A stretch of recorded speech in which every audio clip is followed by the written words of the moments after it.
Robert Redford entered Hollywood looking as if he had been invented for it. The golden hair, the piercing eyes, the athletic frame, he was the kind of man who didn't need the camera to find him. The camera sought him out instinctively. He looked like the answer to a studio executive's prayer, a face that could sell movie tickets before he even spoke a line. In another era, he might have become just that, a matinee idol, a poster boy for Hollywood escapism. But Redford was never satisfied with being adored. He understood, almost instinctively, the dangers of beauty. Handsomeness can be a prison. The audience projects fantasies onto your face, and in doing so, they deny you the complexities of being human. Redford resisted that trap. He did not want to be a commodity. He wanted to be an artist. Fame was not a destination. It was a toll he had to pay in order to get to the work he cared about. In this way, Redford was always a paradox. He was both inside the dream factory and skeptical of it. He played the game, but only so he could rewrite the rules. His career is not a story of surrendering to Hollywood glamour, but of quietly rebelling against it. By directing, by founding Sundance, by vanishing into private life when the cameras weren't rolling. To watch Redford's early films is to see an actor who knows the audience wants him to shine, but who is already tugging against the glow. He gave us characters who were cool, yes, but also elusive, withdrawn, even weary of attention. Perhaps that is why audiences trusted him, because beneath the golden boy exterior, there was always the sense of a man pulling away from the light. In 1969, Robert Redford stepped into the role that would define him for a generation, the Sundance Kid. Paired with Paul Newman in Butch Cassidy and the Sundance Kid, he didn't just act in a movie, he became part of a cultural shift. Together, Newman and Redford weren't playing outlaws, as Hollywood had before. They were playing outlaws as the late 60s wanted them to be, anti-heroes, rebels, men who charmed us because they seemed to laugh at the rules the world had written for them. Newman was the established star, brimming with charisma and wit. Redford was his counterweight, sly, quieter, carrying danger in his stillness. If Newman was the spark, Redford was the slow burn. Their chemistry was electric precisely because it wasn't forced. It felt like two men who understood each other without needing to say it out loud. Redford was never an actor who needed to announce himself. He didn't rely on grand gestures or exaggerated expressions. His gift was understatement. He knew that in cinema the smallest flicker of thought, a raised eyebrow, a half-smile, was more powerful than a shouted line. Where others performed, Redford suggested, he gave audiences just enough and trusted them to lean in and meet him halfway. And so, in Butch Cassidy, something remarkable happened. Audiences didn't just see a new star, they saw a new kind of star. Redford wasn't the swaggering hero, nor was he a pure character actor disappearing into disguise. He was something in between, authentic, reserved, magnetic. He was the man who could lead a movie while pretending he didn't care if he was leading it. It would have been easy for Robert Redford to stay exactly where he was in the 1970s.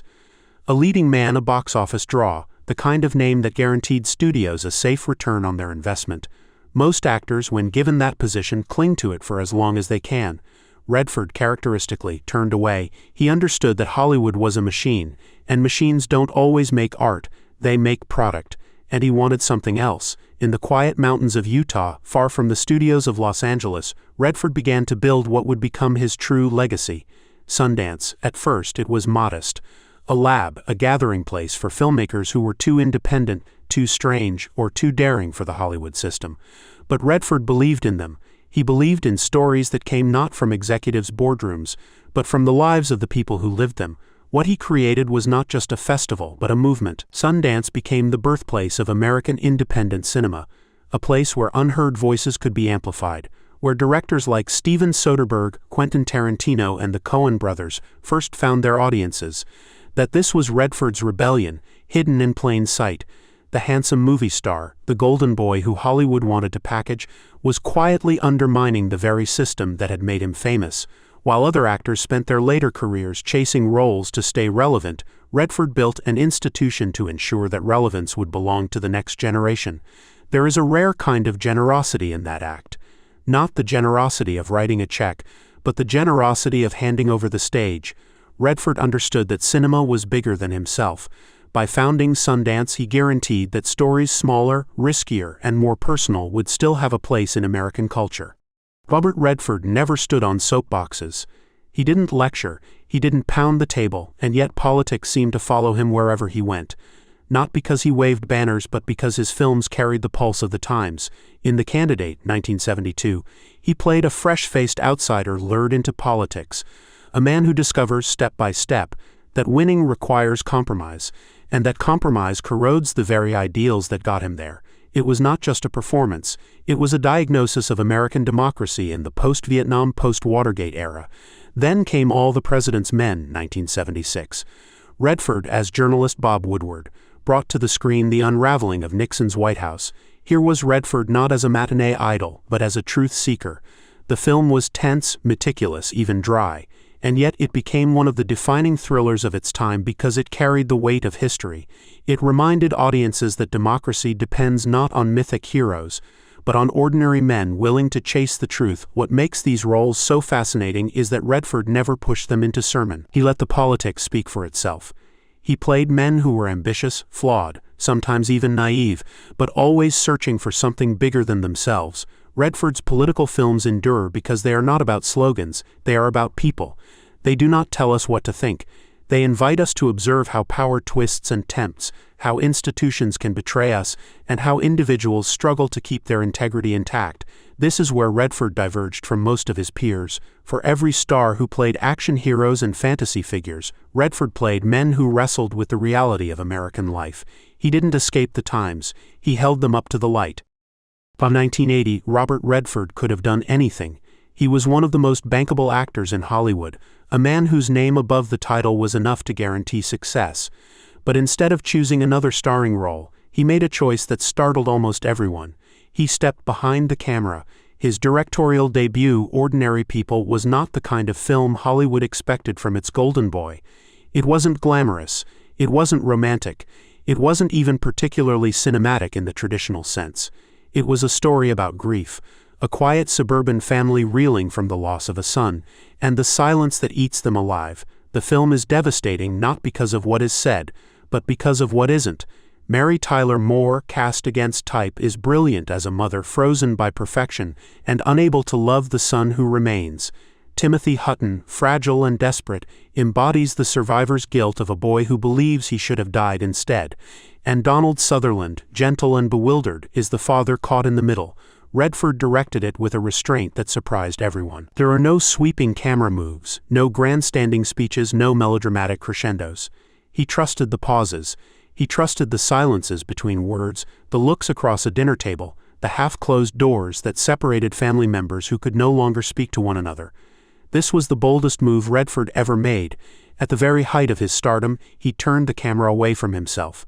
He used his power not to showcase Robert Redford, but to showcase human vulnerability, and in doing so, he revealed that his real gift was not just as an actor who could hold the screen, but as a director who could disappear into the story. Ordinary People won Best Picture. Redford won the Oscar for Best Director.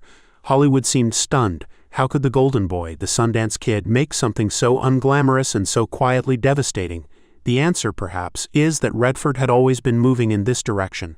Beneath the beauty, beneath the stardom, he had always been searching for the truth. Redford was, by any measure, a star, and yet he treated stardom like an intruder at the door. He lived in Utah, far from the paparazzi. He gave interviews reluctantly. He kept his private life sealed. In a world that thrives on exposure, Redford thrived on mystery. Perhaps this was his greatest role, resisting the hunger of Hollywood. Redford understood that if you gave away too much of yourself, you became disposable. By staying elusive, he remained timeless. As the years passed, Redford aged with dignity.